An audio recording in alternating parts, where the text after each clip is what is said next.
Hey, good evening. It's Kyle T. Mosley of the Black Sports Insiders, as well as HBCU Legends. I'm here with my son and cohort, Mr. Kyle Anthony. What's going on, Kyle? Nothing much. How's everybody doing today? How's everybody doing?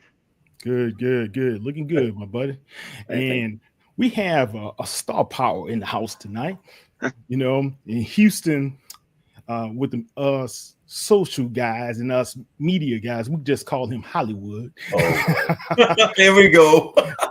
Because when all the stars come into town, they don't dial us up. They call straight to.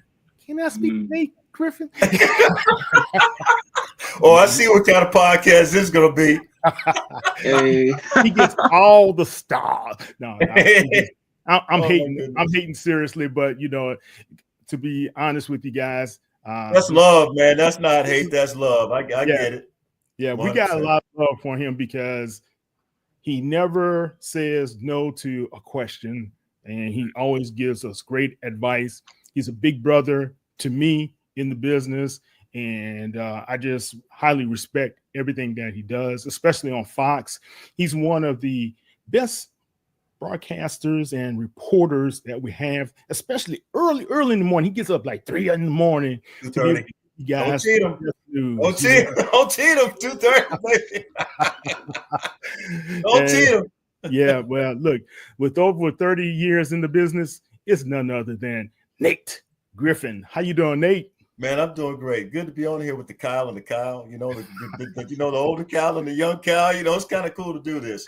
So, and when I looked up, I saw him. I was like, "Wait, that's wasn't he 12 years old like 3 weeks ago?" Yeah. Come on Tell now. me about it, man. Tell me Hey, about it. you remember University of Houston? You, me, your dad, Ralph Cooper. How we sat around until before you went off to college, man.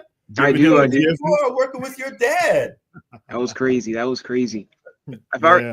Mr. Griffin, you gave me some very important information at the time. He said, "You know what? When you going off to college, I just want you to, lock in and focus on your work. But you need to bulk up in that gym. You need to lock in." I locked in that gym. I will say, hey, good for you. Hey, yes, sir. Yeah, thank you. Look, he's finally got a couple of abs now, so he's You doing can well. Hey, hold on. I've been locked in for real, y'all. I've really been locked in there. That Good grind for does you. not stop. Good for you. Good for you.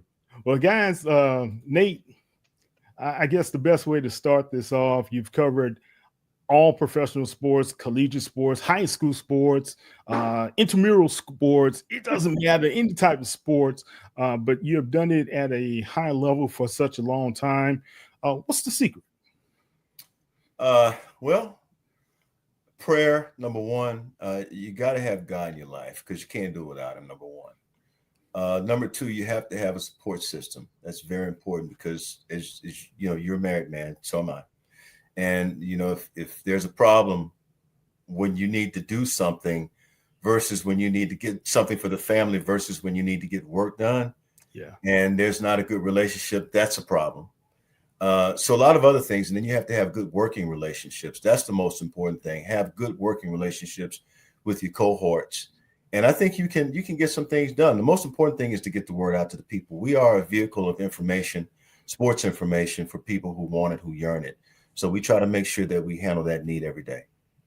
Yeah. And you do it so well. I mean, if you guys haven't seen some of Nate's broadcasts, he's able to engage all facets of people. And it doesn't matter if you're serving breakfast to those guys, he's talking to you.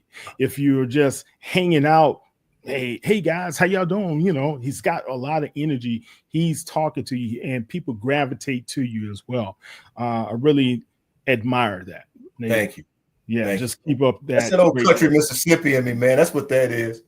It's that natural charisma right there from the South. Come on, that's now. Right. That Southern charisma. That old country Mississippi, man.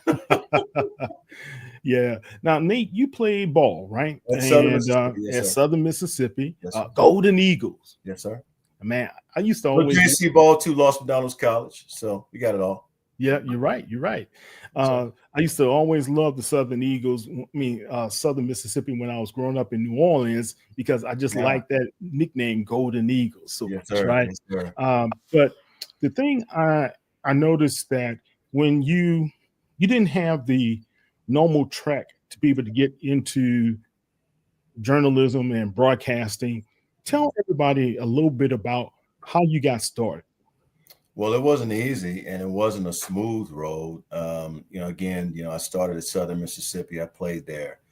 And eventually I realized that, okay, you're going to have to pick up and leave. So I actually left and went to junior college. And I Okay. began to sort of unfold a few things into what I might want to become eventually when I grow up. Initially, I wanted to become an attorney. And yeah, I Really? want to be a sports attorney. After playing sports, you realize you're not going to play at the pro level, even though you may have had some dreams, but that's not going to happen.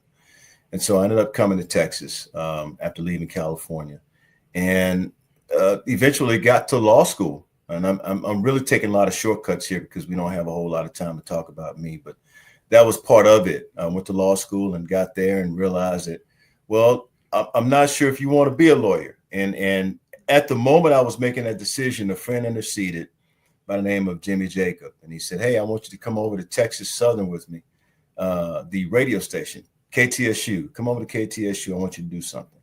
So he gave me an assignment while I was in law school. He gave me an assignment. He said, hey, I want you to read the gospel calendar. I want you to record it. And I want you to have it ready every Sunday. And I looked at him. I said, I haven't ever done this. He said, doesn't matter. You'll get accustomed to it. Just do it. And I was free. I was free, so it was the right price. So eventually that came to pass. I actually interned at KTSU with the great Judith Tillman.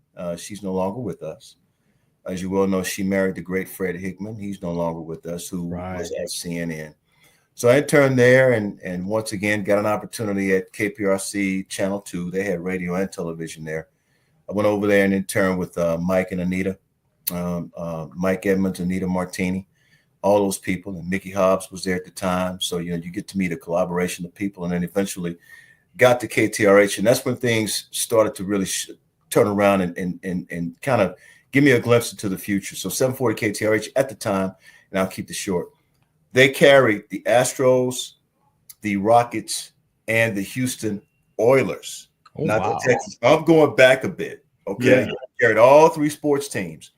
And this is when Houston was very, very strong in terms of covering sports in the city. You had everybody here: Bob Allen, Mark Berman. You had Ralph Cooper. You got to have Ralph in the mix. Mr. Baseball, Kim. All those people were in the mix, right? And we were very, very prevalent. Butch Alcindor. I mean, you had so many folks there. Jeff McShann. And so, man, you're bringing up some names. Yeah, man. I work with all those people. Joe Gleason over there, who's over 13 now. All those guys. We all go back a lot of years. And so that kind of gives you a glimpse of what happened. But anyway, I ended up doing some national sports broadcasts. I worked for ESPN. I did some work for Comcast Sports Southeast. Did some work for Sports West, which was out west primarily. So a lot of different things have helped to sort of mold me into where I am today. And I eventually got back here, was doing radio, Sports Radio 610. First African-American to actually have a show on Sports Radio 610. Wow. Called Fast Break with Nate on Sunday nights. So for those viewers, listeners who watch or who remember that, Fast Break with Nate, that was me. Sports Radio 610. And sort of just took off from there, man. Then Mr. Beat. Wow. Awesome. Kyle. I mean, honestly, Nate, once you name dropped the Oilers, I thought you were about to say you flew to Seattle, covered the Supersonics too. But hey. Or the Edmonton Oilers, right? That we are missing and that we hope, can come back and maybe a uniform variant for the Texans this year. But speaking on the Oilers and now the Texans, we know you were at training camp. Mm-hmm. How are you feeling about the team? Been there every day. I'm feeling like they're going to be good, very good, in fact. I think, first of all, they've got to make sure they get that, that running back room situated. Joe Mixon, Damian Pierce, both still out. So a lot of I didn't know Pierce was out. I heard about Mixon. Okay. Damian Pierce also. So a lot of the work is falling on Nick Chubb and a lot of the other guys, free agents who are actually in camp. So right now, Nick Chubb can use everybody who can help him out.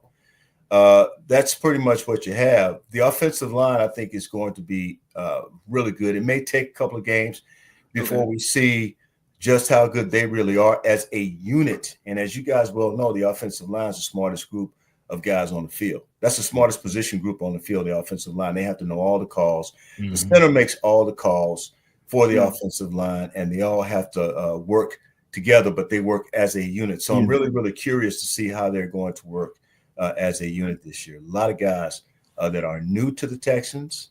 That second-round draft pick, Ariante Ursery, he is a huge individual at 6'6", 330 pounds. So they've got some meat along that offensive line. It's just a matter of unifying those guys and making sure they communicate. Awesome. Right. Is he playing guard or is he playing tackle? Well, he could be playing tackle or he could be playing guard. I don't see him as a guard. 6'6", 330. Typically, you don't see that. You normally see a guy like that either left tackle or right tackle. But, you know, when you have a starting right tackle, it's hard to say where he's going to end up. So we'll see. Okay.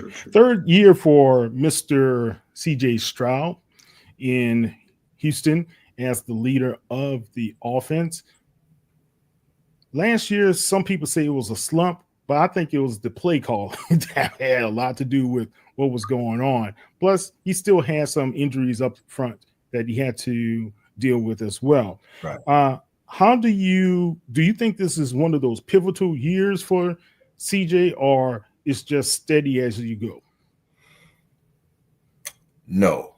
Year 3 is always a pivotal year for a quarterback. And the most important thing is that first 2 games, even if you make some mistakes, even if you have some issues, by the third, fourth game, you need to kind of have them straight. Now, the problem with CJ, you realize he was the second most sacked quarterback in the league last year, right behind Caleb Williams, who was sacked, I want to say, 72 times. Ooh. Yeah.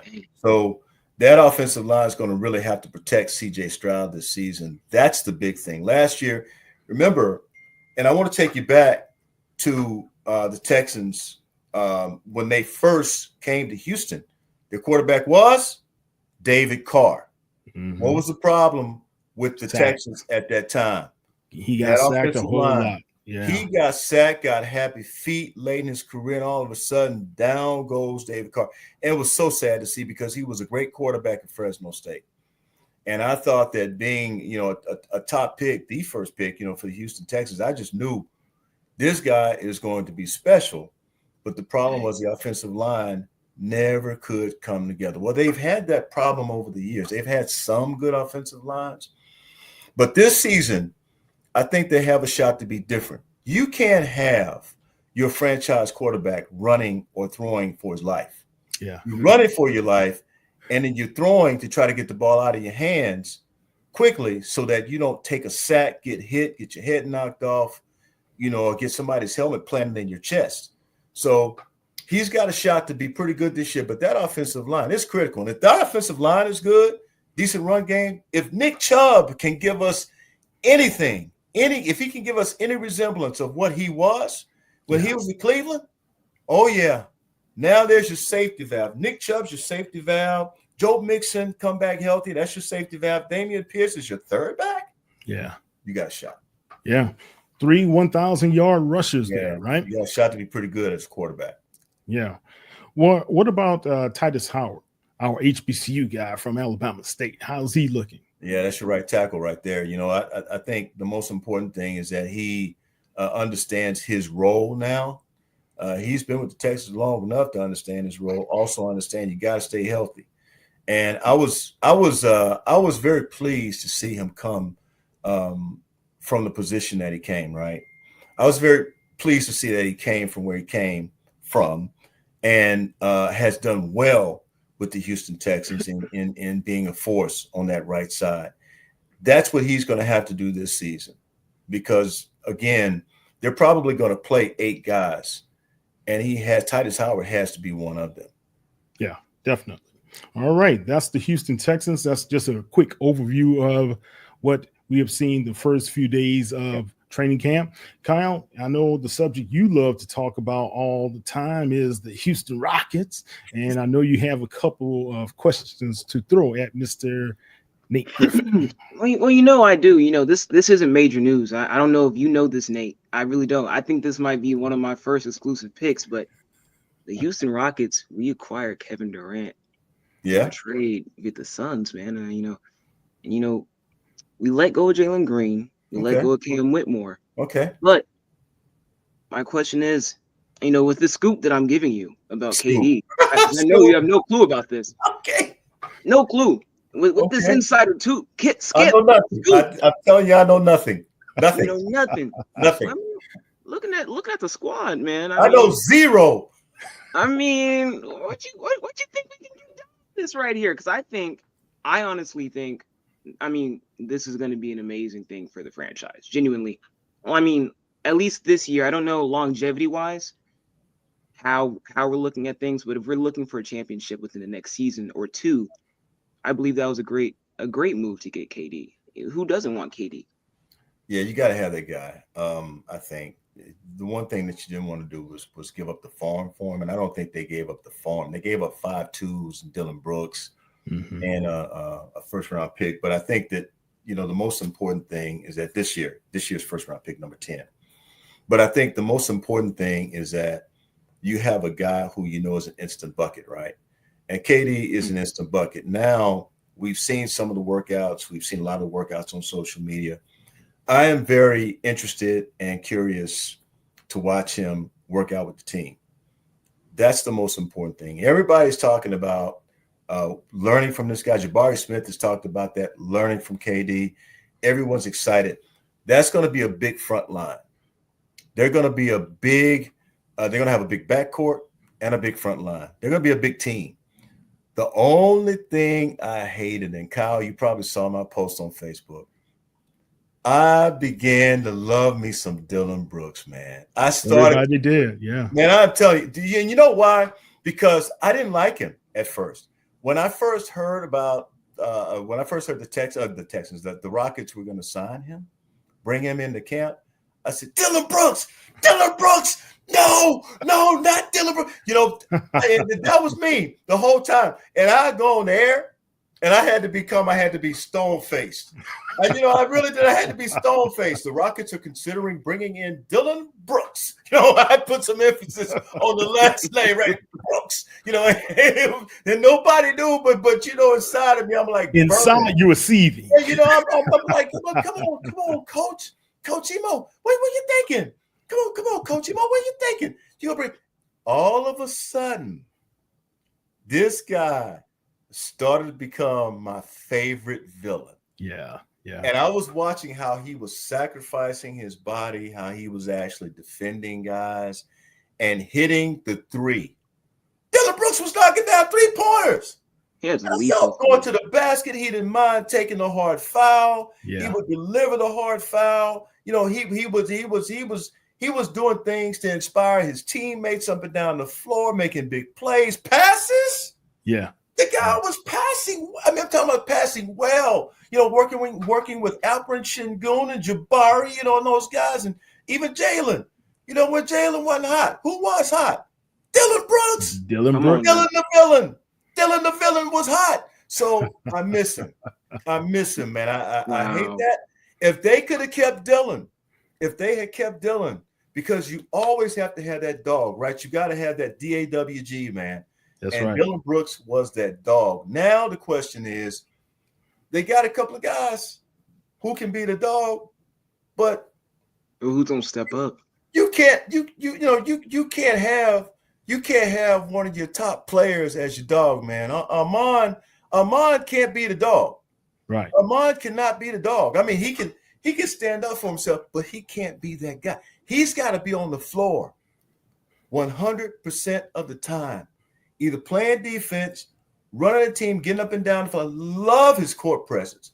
I love the way he plays 94 feet. He's up and down the floor, man. Layups, nice little 15-foot pull-up jump shots.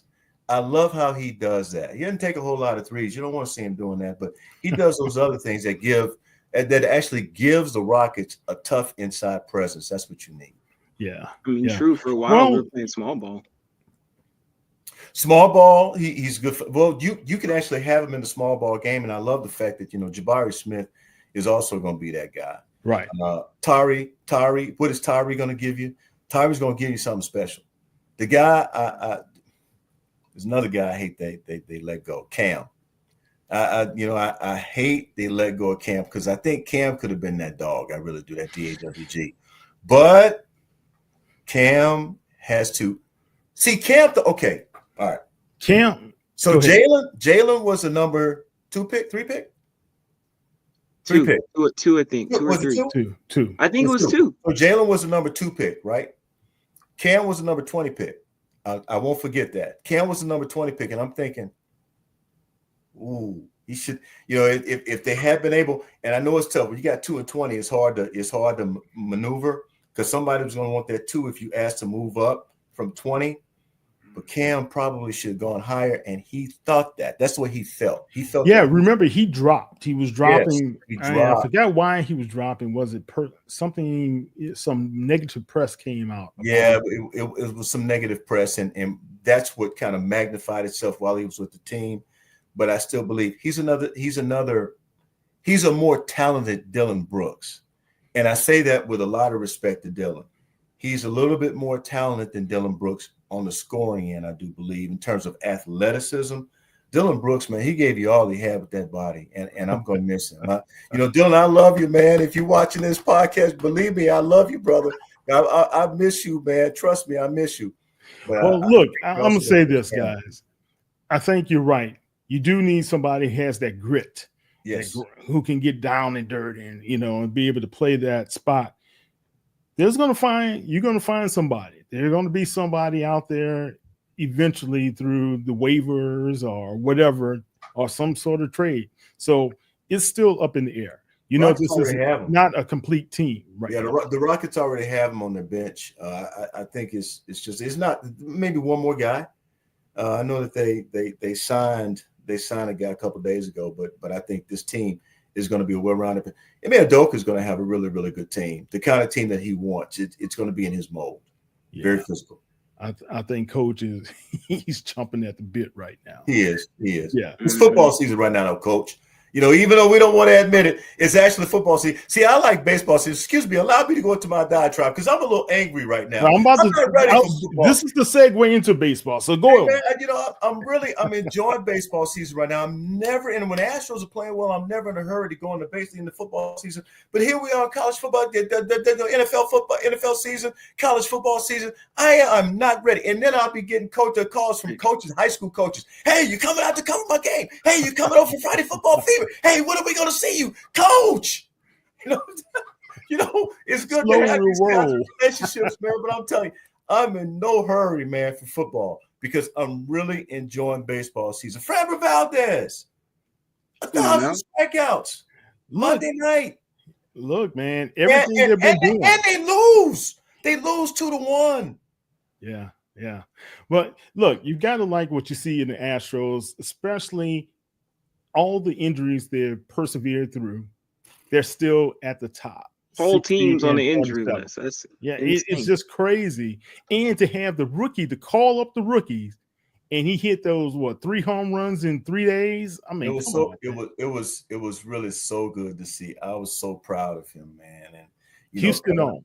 Yes, coming out of Atascocita High School, and I actually went over there and sort of broke the news that he was, signing with the yeah. We went on over there. That's why, I proudly, I don't know if you saw the post on I proudly put the post on Facebook and Twitter, on Instagram. The Fox 26 had interviewed him, so it was really, really good to see.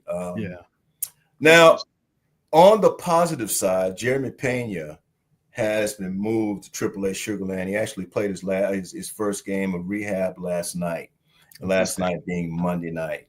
So we'll see how that turns out. And then Christian Javier, as you well know, he had a couple of rehab starts with the Sugar Land Space Cowboys over the weekend. So hopefully the Astros will be able to get those two guys back.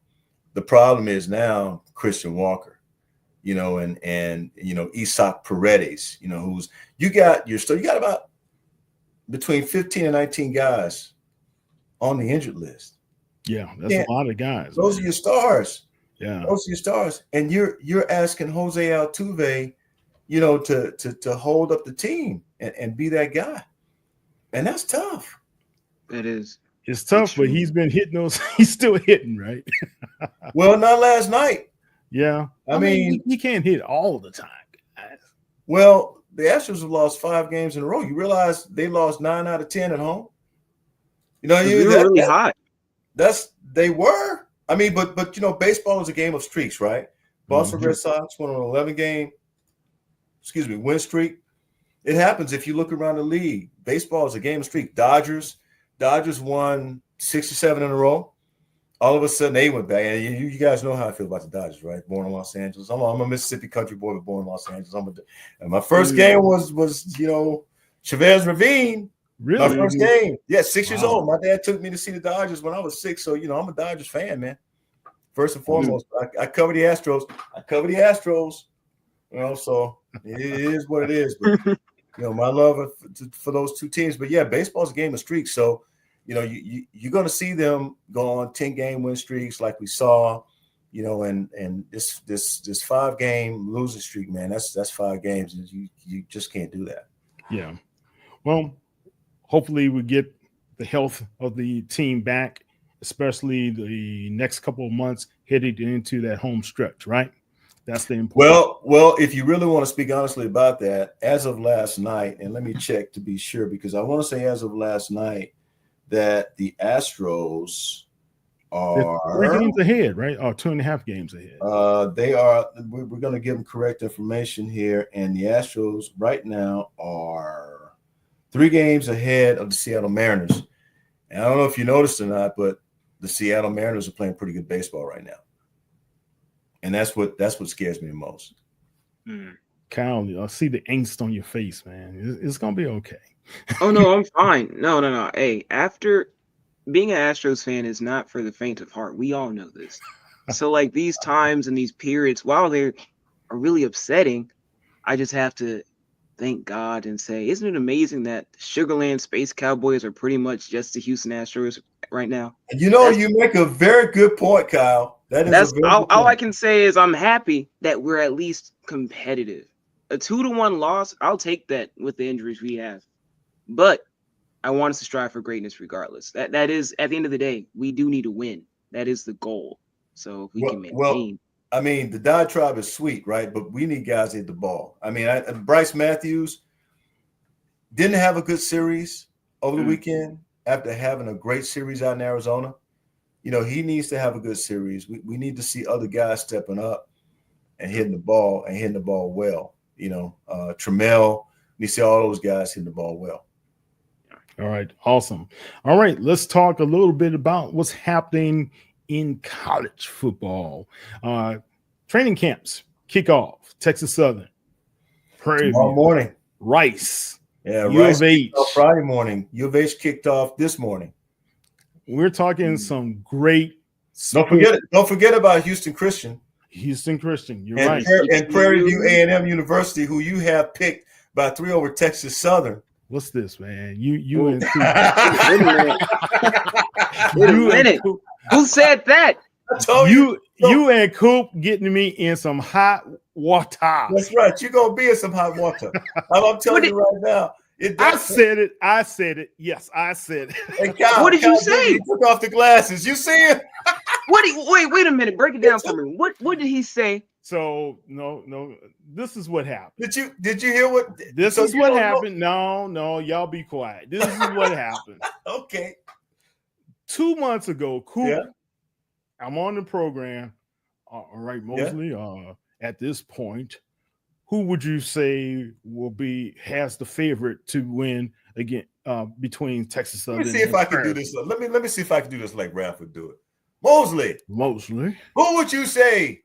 Well, now, Cal. I want you to be honest. Don't try to sugarcoat anything. That's exactly. You be honest now. Now, Mosley. I want you to tell me who's gonna win the game, Mosley. Who's gonna win it, Mosley? Who's gonna win? It's gonna be PV. I said Coach. I say Coop, at this stage, Yeah. I would have to give the favorite to Prairie View. Oh, Lord. You telling Prairie View about the what? Prairie View. This is Ralph. What? Okay, so you gotta give me a number. How much? How much is going to be? Spread? He asked me for the point spread. Then that's why I said, well, if I had to do it, I think it's going to be about a field goal, 3 points. That's how that came up. That's 2 months ago. But if you saw Chris Dishman and you saw Texas Southern at the SWAC Media Day, they look awfully confident. I'm saying it right here. And I said this to you the other day. Yeah. KJ Cooper is the SWAC's version of Cam Newton. Yes, indeed. Yeah. Excuse me. So I'm here trying to play around. So anyway, I interviewed Chris and Cooper and that SWAC pick at linebacker. I interviewed those guys while they were there in Birmingham. And I got a chance to talk to Cooper a little bit, EJ Cooper. And I tell you what, I think they got a chance to be special. So I really do believe that. Well, people keep on forgetting what happened last year when the rookie coach went up to PV against his friend Bubba McDowell. Yeah. On PV's campus, on the hill. What happened in Panther Stadium? A bloodbath. Who, by the way, and you know why? It was because of KJ Cooper. Yeah. They didn't have an answer for that kid, man. Yeah, KJ Cooper. Yeah.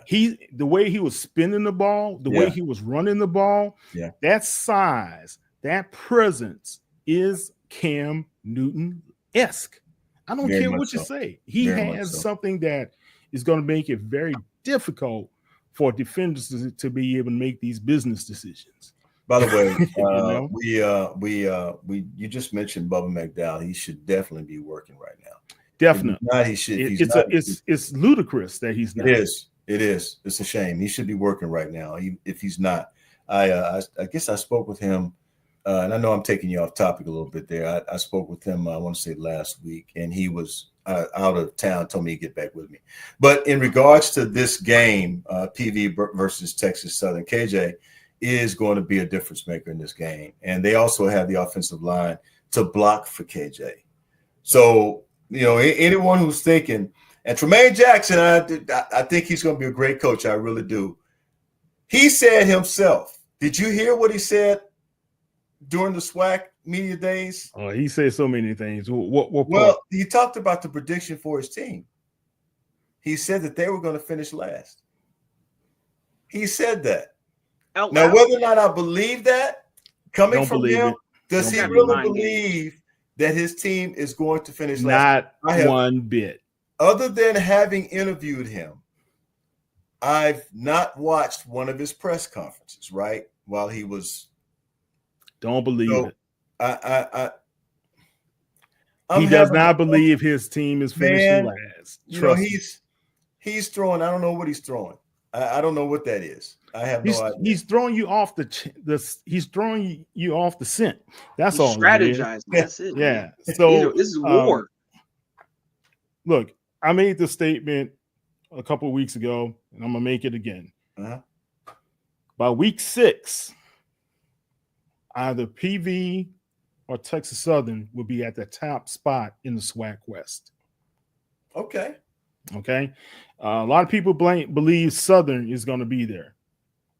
They're going to repeat as SWAC West. We keep forgetting this about what happened with Southern last year. If it wasn't for a faux pas with Texas Southern in that end zone, right? And kind of that was something to see. And if it wasn't for the last minute downfall at PV, and if it wasn't the last second downfall at I forgot Mississippi Valley, I believe, or somewhere like that, that Southern University would have had 3 losses easily on their record, and they would have not been in that position. It possibly would have been Texas Southern. as the representatives of the SWAC West. And they had a great opportunity to do so if they were able to pull off, especially that Southern game. So all I'm saying is this. Chris Dishman looks very confident in his team. And if you look at the practices thus far, they look very confident. I know they're kicking off everything, but those practices leading up and those workouts, those guys look really good. PV looks very, very good as well. Southern looks very good. I don't know what's happening. Anything about Jackson State now? No. This is the SWAC West, and we're just talking about the division. Well, I mean, it's Jackson State is up here. See, I see your hate. I see your hate. I already no. Up here. No. See, that's the SWAC East. You got SWAC East. That's Jackson State. They're reigning champions, and they're reigning champions for a reason. You got to remember, I grew up watching Walter Payton, Robert Brazil. I grew up watching those guys, right? I grew up watching them, and I'm like, man, you think you might want to try to go to Jackson State, play at Jackson State? I said, nope. Instant nope. No, sir. That was a different team back then, man. Well, that was a different time back then, because most of your talented players, remember that the black schools and white schools, well, the white schools in particular, had just started integrating black players. What was that, 1972? So you got to remember. You're talking about in the SEC, in the 70s. You got to remember, 70 to 71. You got to remember. Right. So, they still hadn't realized, oh my goodness, they've got all these great players. We need to, what was that? Oh golly, the great football coach at Alabama, Paul Bear Bryant. What? Make sure I'm not misquoting him. I gotta have me one. Is that what That wasn't. They said that's what he said. Yeah. After you saw Sam Bam Cunningham running up and down the field on him, right? Yeah. So you gotta remember there were some great players at Jackson State. I can't remember them all, but I remember some. Vernon Perry was there. Ricky Young. You had a lot of guys there. Remember who was that played at Alcorn State? The great quarterback. I guess what's his name? Steve Air McNair. Steve Air McNair. Let him get away. Can't forget about Mr. the GOAT. Doug Williams. Well, you talking about Doug? Yeah, Doug. That was the GOAT. Again, that was talking about Jerry Rice too. Yeah, exactly. That in that heyday. That is what happened. That is what has happened. To black college football for the most part. That a lot of those great players now go to they go to predominantly white schools and integrated schools. So, but anyway, as far as that's concerned, I was just kind of repping Jackson State. Yeah. Well, look, I understand. Going back to the 40th Labor Day Classic that's going to be coming up. I think it's going to be a great showing at Shell Energy Stadium. You have two teams that are really evenly matched, and it could just become a war of who makes the most mistakes, who misses the most assignments, and who, as a coach, doesn't see the big picture at the end. Interesting. Well, Tremaine Jackson has played a championship game. He has. Chris Dishman has coached at the highest level in college football when he coached at Baylor. And he coached pros, right? Defensive. Yes, he did, but in regards to college football, that's what he's done. And so, he understands winning. And we talked about two staffs, too, that are very well put together. What Tremaine Jackson was able to do to bring on most of his staff over with him from his last position. And you look at what Chris Dishman has been able to build, and most of those guys stayed with this season as well. So you have a second-year coaching staff. Most of the players still believe in what they're doing over at Texas Southern, and you have a new passionate coach over at PV. This is what we want to see, and this is what we need to see here, especially in H-Town, to see a battle like this. Yeah, I think the coaching, when you start talking about coaching staffs, you can actually go around, the SWAC. If you take a look at what Southern did, they brought in Lemuel Stinson. who Yeah. played his high school ball at Worthing, played his college ball at Texas Tech, and played for the Chicago Bears. All these teams are wanting to bring in former NFL guys because that does have an effect on the young college players. When, a coach tells you he played in the NFL, you can't question him. No. It's hard to question a coach who tells you, hey, I play in the NFL and I can tell you how to get there if you listen and do the things I ask you to do. So, I'm really curious to see. In fact, Shell Energy Stadium should be packed, sold out. I will be there for that. I hope so. They need to. This game should be sold one more time. What is the date of that game? August 30th. August 30th. And August 30th, I should be in town. So I do plan to be at that game, covering that game most likely. That is going to be a great game and a great night. You want to start that. You want to start that evening early, if you know what I mean. You want to go out, have dinner with the family, early, and then get to the stadium 2 hours before the game. And walk around the stadium, buy some gear, if you're a fan, and if you don't have your Texas Southern gear, I'm pretty sure you can get it there, unless you want your Prairie View A&M gear. And I have fans on both sides. That's why I'm saying make sure you get your PV gear, make sure you get your TSU gear, and be able to sit down comfortably and watch that game and then just cheer your heart out during that game because that's going to be a great game. Yeah. All right. Two teams I want to just get you a quick overview. Rice. Yes. You cover Rice. You broadcast for Rice. Talk about the Owls and what to expect in 2025. Brand new head football coach in Scott Abel. He's going to bring the option. Option looks like a triple option, which they will be running primarily. So it's going to be a run-dominated offense. The defense, I'm still curious about.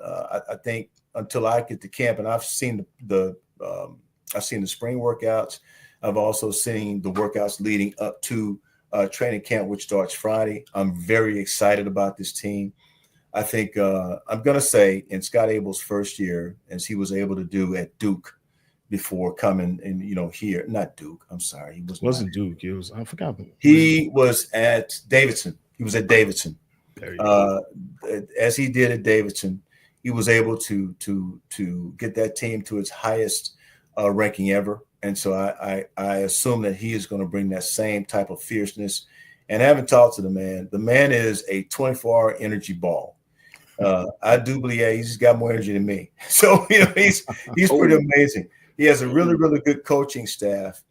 And you might want to take a gander at let's see, let me do something here real quickly. Who his defensive coordinator is, do you happen to know?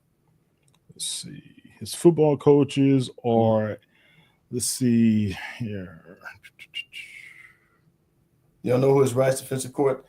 So let me help you out a little bit. John Kay is his defensive coordinator. Do you know who John Kay is? No. John Kay won 4 state championships at North Shore. He's one of the most respected coaches in the country. Started at Rice as a linebacker coach. And then Brian Williams took the job at Temple, and now John Kay is your defensive coordinator. That defense is going to be rocking next year. Wow. I do believe that. So it's a question of what we're going to see from the offense, and there's a good chance that we'll see who actually runs the offense. I don't want to speak too soon before I actually see training camp, but I think they have a chance to be really fast and really good. And so Scott Abel, I think is going to be a very special man this year for Rice. They're going to need it. Okay, and quickly, let's talk about Houston football as well. How do you see these guys? Well, so Willie Fritz is the head coach over there. As you well know, he came from Tulane where he won. Yeah, he did. One big. Yeah, last year the record was upside down, University of Houston, but they're in the Big 12 now. They're playing different competition. This year, they stand a chance to be very good. In fact, I will be at their training camp tomorrow. Tomorrow's the second day of training camp. Okay. I do know that they got a couple of kids. These are men. Monsters. Yeah.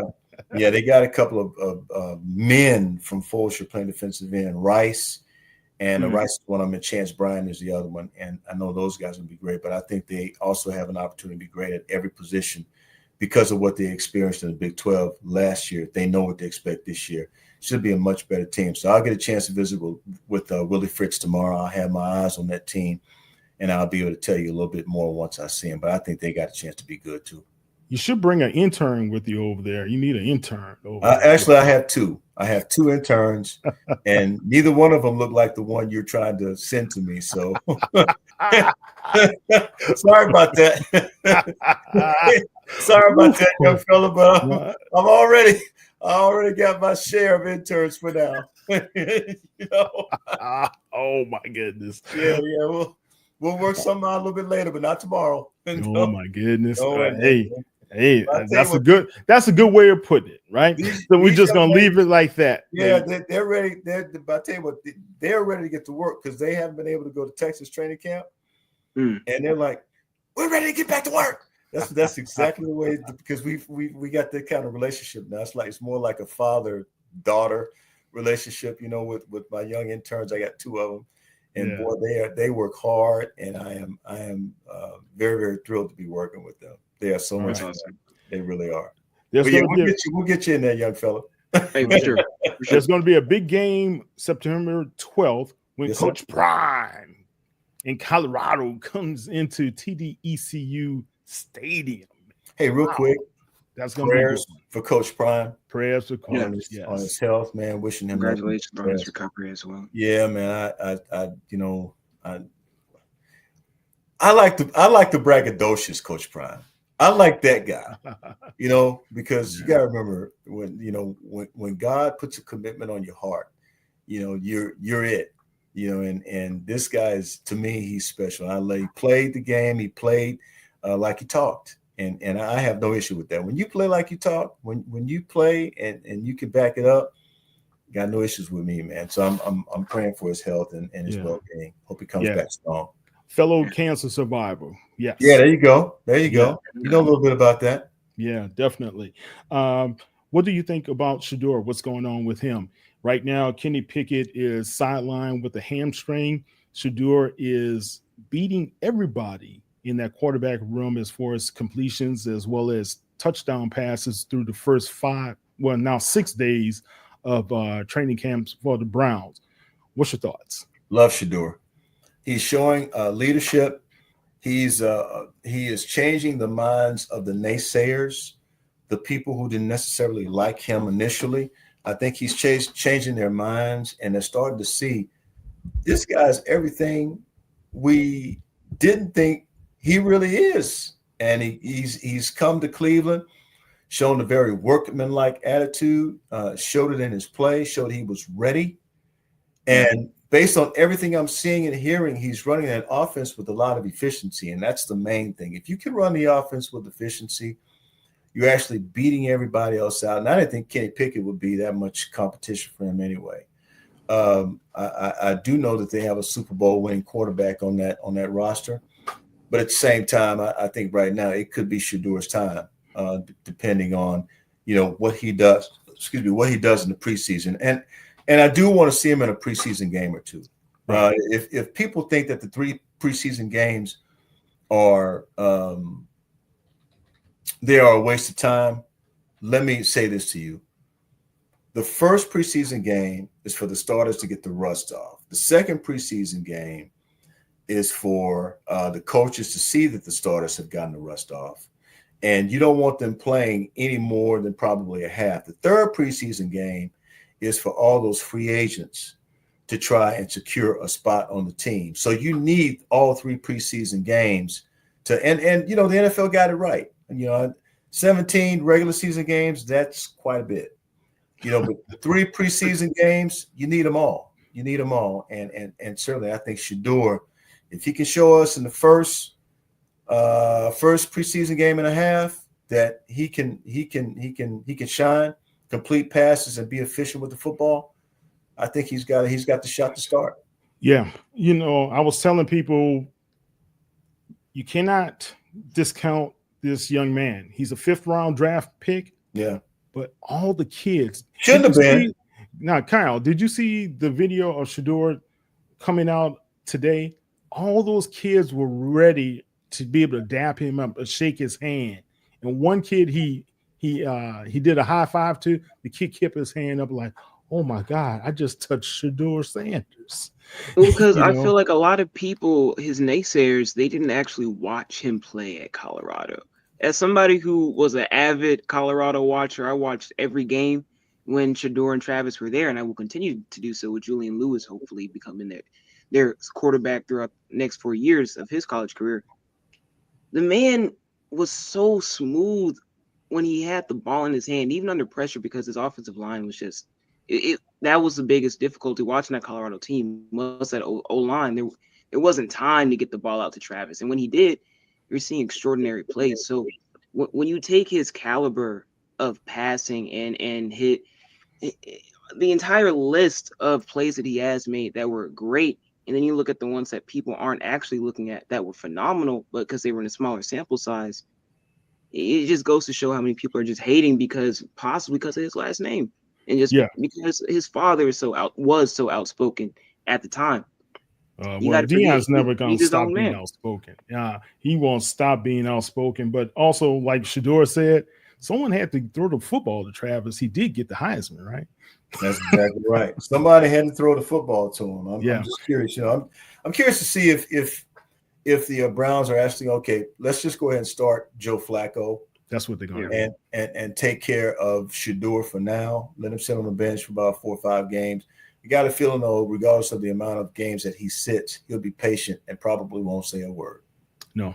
He's a professional. And don't forget about Dylan Gabriel also. So there's another guy in that camp as well. Yeah. True. All right.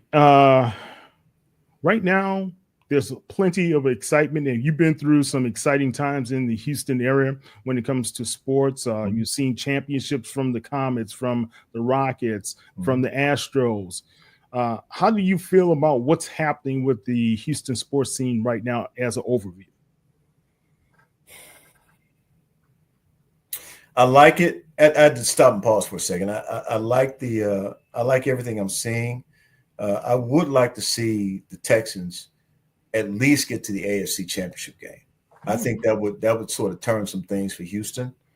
Here, a couple of things I like to see also. I don't know if you guys are going to agree with me. I like to see Houston get a WNBA team.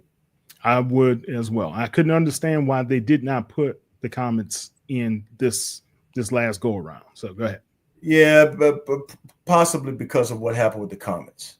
Okay, and I know there were some issues going back to that, and I covered the Comets at the time, and when they played in what was then the Compaq Center, I want to say. I think that's what it was. Mm-hmm. But yeah, I totally get that. But I like to see them get a WNBA franchise and a hockey franchise. Yes. Oh, love hockey. Been to a hockey game? Have you been to a hockey game? Professional hockey game? I've been to a professional. I've been to one. Remember when we had the Houston Arrows? Yeah. Well, I covered the Arrows. I go back to that. Yes, I covered the Arrows. Guess what? So we're sitting next to the couple that invited us to the game, right? Yeah. And we just, we're black people at hockey. We talking. We were having a good time, chatting it up, blah, blah, blah. And all of a sudden, her husband out the mid just hit. And Greg has these long arms, like Professor Fantastic, just reached up in the air and grabbed the hockey puck out of the air. Oh, the puck was coming down? It was coming at us full speed. Did it come over the glass? Or how? Yeah. Well, I don't know how he did it. It wasn't going to hit your mother, Kyle. Oh, wow. He grabbed that thing. Because those games he saw it. Yeah. We didn't see it. I was like, wow. Oh, wow. And I think we had that hockey puck for a while, too. Really? But, yeah, man, that was crazy. That was crazy because we were sitting right in that front row. Yeah, yeah. You get a lot of action along that front row, depending on which side you sat. But you and the fights, those fights were funny, man. A lot of that, yeah, man. The fights are always funny. Those guys are going at it toe to toe. Holding each other's jersey, punching. But it was a lot of fun. I thought the Arrows were a lot of fun. But I love to see Houston have a team like the Dallas Stars. Yeah. That's a fun team, fun venue to actually watch a hockey game. And I love to see I love to see Houston do that again and bring a hockey team here and have them play at Toyota. That'd be great, man. I know there'll be, you got some complications because you got to deal with the floor. You got to have a hockey, you got to have an ice. You got this. It's a lot. It's a lot to it. Yeah. All right, Nate. January 20th, you had Nate Griffin Day here in the Houston area. I did. Yes, sir. Yes, sir. Yes, sir. It's pretty cool. Congratulations. Yeah, thank you very much. I know that Ralph, the legend Cooper, had a little something to do with that, and I want to thank the folks who made that happen. And the mayor also delivered it. In fact, the mayor presented it that day. Wow. But there were a lot of people who were involved in it, and I want to thank them all. They all were so great. The Black Heritage Society was primarily responsible because I was their co-grand marshal of the parade. And so it was a really cool deal. So yeah, I got my day. And is it long overdue that Ralph Cooper should get his honorary doctorate at Texas Southern, PV, somewhere? He should get, he should, I think you and I might have talked about that. He definitely should have an honorary something from somewhere. Yeah. Where it comes from. And, I'm not sure if he has a preference. You know how Ralph is. Ralph, he'll talk a lot of smack, and then all of a sudden you just give him the award and he's done. I don't know if it should be Prairie View, or if it should be Texas Southern, or if it should be Southern, or if it should be Grambling, where it should be from. Jackson State, I have no idea. But yeah, 56 years, man. Yeah, he definitely will want an honorary degree from somewhere. Rice, U of H, he won it from somewhere, and I think he deserves it, especially with the amount of coverage that he's given and allowed people to really enjoy over the years. Heck, he's been covering sports since 1865. So I mean, I don't know why, Yeah. Come on now. Yeah, man. He's been covering sports since 1865. Covering You black telling me sports, Coop man. got emancipated and immediately started covering sports? Well, they never bothered Coop. They let him go on and cover sports. Let that boy off that plantation. Come on now. Oh my God, he wouldn't. He's gonna have fun with this one. I trust me when he hear that. Yeah, the main objective is to kind of rile him up. There's nothing more funny than watching the rile up. Oh my God, man, he is just hilarious. You can just sit in the corner, just die laughing, roll on the floor laughing. It's funny. Yeah, I remember one broadcast. He got riled up. I was like this. I'm on the air with him. I'm like, well, is he really saying this? You got to understand how it works. I actually, and I know here we go again. But I got to tell you all these funny moments I've had, man, and I want to share them. At some point, I got to share all the funny moments. I actually went over. We did a broadcast at KCOH, 1230 KCOH, with Ralph and Mr. Baseball, James Montgomery. And that was one of the most funny days I had in this business. They kept me laughing. We cracked jokes the entire time, and I'm sure that our viewing audience really loved it. And eventually we'll get around to it. If I can get him to grace me with his presence, with a phone call or a text message or something. I don't know. Maybe they had different kinds of phones back in 1865, so maybe, we got to get him up to speed. Yeah, send him a telegram. That was a telegram back then, man. I know, man. And then he came up through the 1920s, and he was down there with Shoeless Joe Jackson and who the great boxer from Galveston, all those guys. Johnson, yeah. Yeah, Johnson. That's right, Jack Johnson. And then he hung out with Satchel Paige. Satchel Paige with boys, and so yeah. Think about everybody he's interviewed over his lifetime has been pretty incredible, man. Just to listen to those stories of, from Mays to Ali, and just to be a part of what happened in the jungle over there and covering that for weeks and weeks as a young guy in his 20s. Amazing. So, all right. We're going to wrap this up, but Nate, Kyle, any last questions for Nate? One last question. We'll keep it brief. You know, the Dynamo, they don't get a lot of talk that much, but Who doesn't talk but about the no, that's what I'm He asking you loves because the I know you Dynamo. talk about the Dynamo. So we're talking now. Now, how do you? We were there.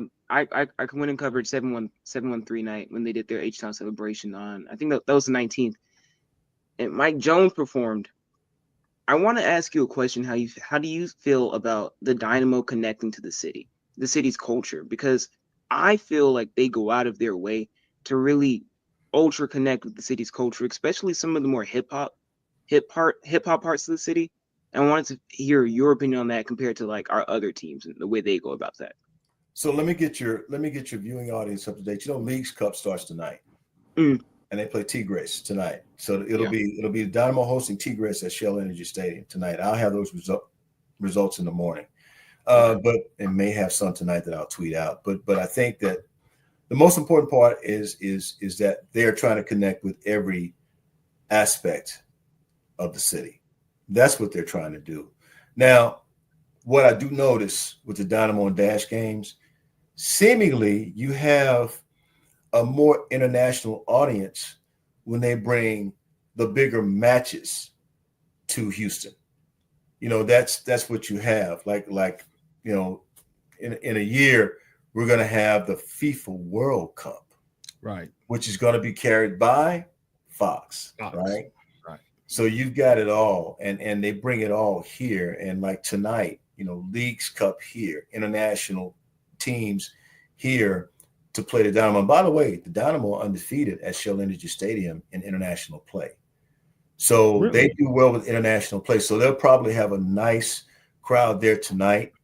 And you've got several games that will be played there during the course of the week. In regards to reaching out, they do a heck of a job because they're trying to attract that young crowd. They're trying to attract your age, Kyle. They want your age to come to the stadium and root for the Dynamo. And I tell you, it's a great product. If I had more time and I didn't work the shift that I work, I'm telling you right now, I would probably spend a whole lot more time over there because the night's game is at 8:00, you know, which is in less than an hour. Yeah. Kyle So he's gone to a couple of the games to cover them, right? Yeah, we covered two. The next game I'll be at for sure is when we play San Jose in August. I think it's on the 26th. So I'll be there for that. No, that's on the 25th, actually. What? You know what? I'm not sure. I'm going to put it to you this way. If you're credentialed and you are a young person, and again, you're credentialed, a member of the media, you need to cover them because FIFA's coming next year. And FIFA is going to dominate this city. The games that they play here will be like football games. I'm talking about in terms of attendance, crowds, more people, the type of exposure that they're going to get, and you can be part of that. You want to be part of that mix because right now what's happening is the people who plan to attend FIFA, they're watching Houston right now. Mm-hmm. They're watching how Houston leads up to the FIFA matches. That's why Houston got it. That's why Houston got it. That's why Houston's one of 16 cities, I believe. So you want to make sure that you're part of that. Yeah. Look, Nate, he's covering them so much he doesn't even ask his dad to help him out. So, well, I sort of understand why. So, Kyle, I got you. It kind of goes back to that. It kind of goes back to that talk that we had, like 3 or 4 years ago.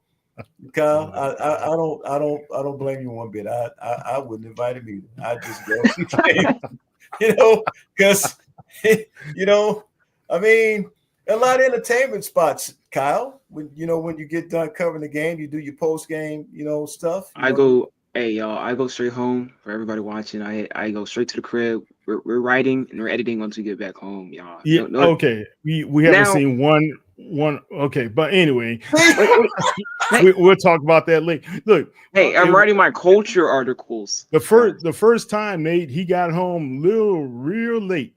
Trust me. What's real late? It wasn't. Mm-hmm. But anyway, okay. It was like 10:30. All right. Nate, this is a great photo of you and Coop in the studio here. Yep. All right. And there you are with Mr. Calvin Murphy. The greatest of all time, Calvin Murphy. Yeah.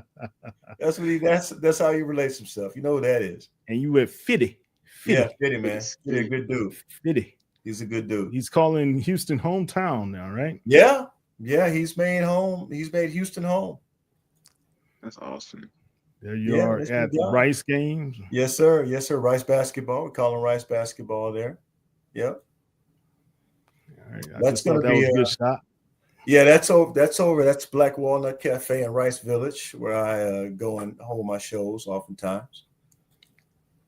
And that's the great Kim. Look at Kimmy. Kimmy Davis. And congratulations on her book. Yeah, great book. Kyle stole my book, and he's reading it right now.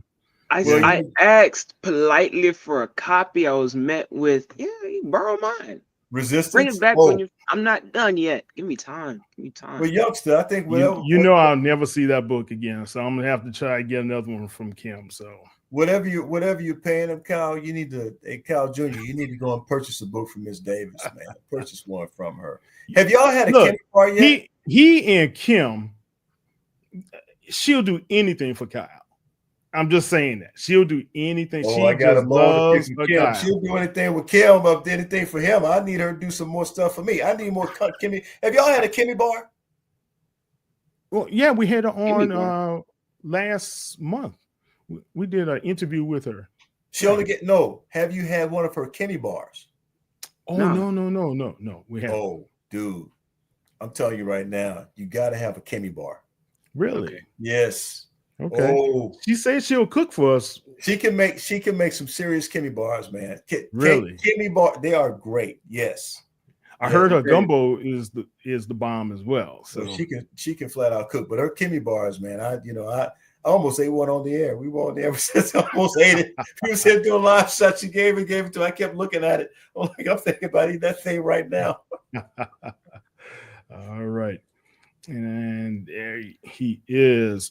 Man, as far as you and your family, Nate, we've got to extend our condolences to your sister after losing Jose Grignon, your brother-in-law, as well as your colleague at Fox for all those many years as well. Yeah. Kyle met him when you were 7 or 8?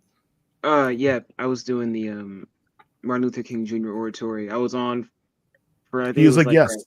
7:30 segment. I was up super early. I was like, man, why are we up? But the thing is, that was fun. We grew up watching him on the TV every day. So I was like, wow, that's really Jose Grignon in the flesh. Yeah. That's crazy. But yeah, it was an honor to meet him, and I'm truly sorry for your loss. Sincerely. Thank you, man. Yeah, I miss him a lot. We miss him at the station, and we've got something special planned for Thursday morning. You might want to tune in for that. Okay. Excellent. Yes, sir. All right, Nate Hollywood Griffin. Nate, tell everybody how they can be able to find you on the World Wide Web. Yeah, get up in the morning, wake up. We call it wake up, and we call it wake up for a reason because we start the show at 4:00. So you can actually check me out at 4:15. I'm usually with Sally or Lena. Could be Heather, could be Denise. With Nate's Greats. That's how we open it. We open a 4:15 segment with Nate's Greats. And that is all the great plays that happened the night before in sports. Also, you may see something in there from life. And I usually like to run with the animals. So it's, if you may see something cool there, but you're going to see something really, really cool there. Nate's Greats. And then we hit every hour around 22 or quarter of from 4 until 10, and then you got the after show from 10 until 11. So that's what we do. All right, excellent. Kyle, tell everybody how they can find you on social media. Everybody, you can find me at Kyle Anthony Mosley if you're looking for me on Instagram. When it comes to TikTok, find me at Kyle A Mosley. When it comes to Twitter, or known as X now, find me at Mosley Kyle A. So those are all my platforms. And that's Nate Griff Fox 26, by the way. Nate Griff Fox 26 on Twitter. And I'm Kyle Trevor Mosley. You can check me out on HBCU Legends on all social media platforms at HBCU Legends. And you can check me out at KT Moze. That's KTMOZE on all social media platforms as well. Guys, thank you, Nate. Thank you, Kyle. Great show.